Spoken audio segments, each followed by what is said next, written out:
Salut à tous, bienvenue pour une nouvelle semaine d'actu de l'été. Aujourd'hui, on va parler d'art et d'eau. Salut Nico. Salut Laurent, et pour ça, on se dirige vers le sud, à Vresse-sur-Semois, un très joli coin qui sert d'écrin à une expo pour quelques jours. L'art au fil de l'eau, vous connaissez peut-être, c'est un principe qui existe depuis quelques années et qui, comme son nom l'indique, permet aux artistes d'installer leurs œuvres en fonction du paysage, celui de la Semois en l'occurrence. Bah oui, mais si l'eau monte.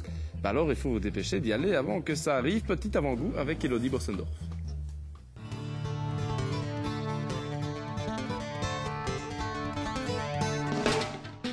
Vresse, village d'art, c'était il y a 150 ans, lorsque l'hôtel de la Glycine insufflait cette âme au village.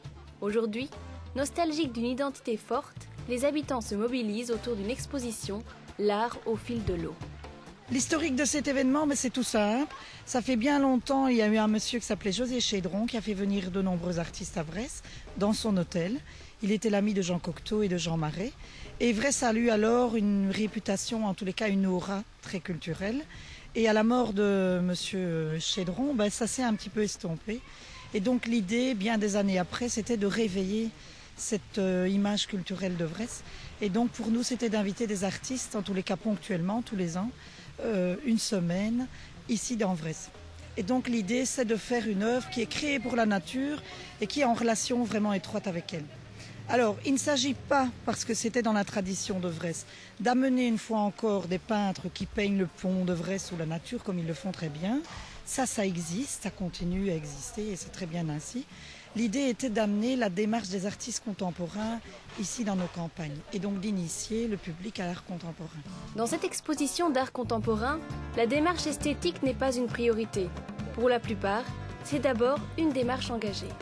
Eh bien, l'art contemporain, il travaille sur un aspect qui était un peu, pas déprécié, mais mis à l'écart auparavant. Il est plus beaucoup une œuvre qui donne à réfléchir qu'une œuvre qui donne à voir. Donc bien sûr, elle donne à voir, mais il y a quand même une vocation qui est quand même fort intellectuelle, d'amener des questionnements, des prises de conscience. Alors ici, on n'est pas les seuls à proposer cette approche, puisque Vresse a une académie des beaux-arts, qui a donc de nombreux élèves qui viennent en peinture, en sculpture, et ils ont déjà cette approche qui est beaucoup plus de l'ordre de la réflexion. Pas toujours facile de comprendre l'art contemporain, mais à proximité de leurs œuvres, les artistes nous éclairent. Monsieur le ministre, prends ton responsabilité parce qu'il est temps. Quand ça reste comme ça, dans certaines années, ça devient un désert ici, sur la terre. Vous voyez les pieds de cochon là, donc ça veut dire les pieds de cochon avec le drapeau, les étoiles jaunes, donc ça veut dire la cochonnerie. Les petits canards, qu'est-ce qu'on donne aux enfants pour être sages? On donne des petits canards. Il est temps qu'on bouge, ça sera mieux ici, sur la terre. Dans la plupart des pays où il y a encore des mines antipersonnelles, c'est extrêmement difficile et dangereux pour eux de cheminer jusqu'au robinet qui se trouve parfois au fin fond de la Cambrousse, sur un chemin qui est complètement miné, où vous y laissez votre peau, quoi. Et c'est juste pour aller chercher de l'eau, quoi. Voilà. Mais dans notre vision européenne des choses, c'est pas très clair pour nous tout ça. On va juste au robinet, on l'ouvre et on prend de l'eau. Mais ailleurs, ça se passe pas du tout comme ça, quoi. Et c'est un petit peu le but de ma démarche dans cette œuvre-là, quoi. Essayer d'amener les gens à leur faire comprendre que l'eau n'est pas gratuite et le chemin peut être super dangereux. L'art au fil de l'eau, c'est aussi une rencontre, une réelle immersion des artistes dans Vresse.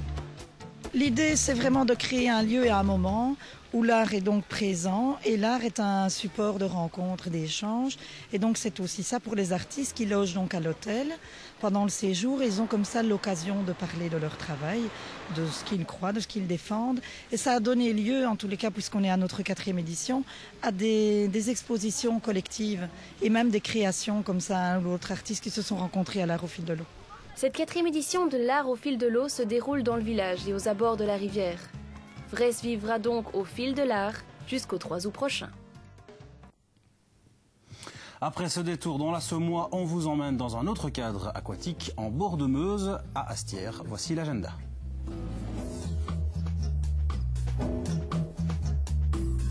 On va aller voir le solstice. Là, tu retardes un petit peu parce que le solstice, j'arriverai à le dire, c'était le 21 juin.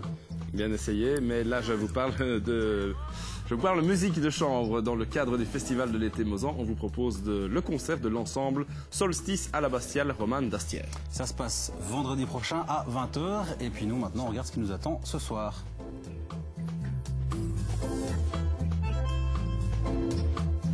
On va te retrouver dans quelques instants, Laurent, puisque le lundi, c'est le jour du sport.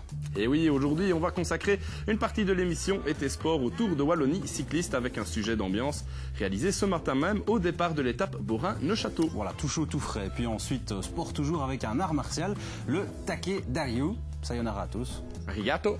Ciao. Amigo. Voilà.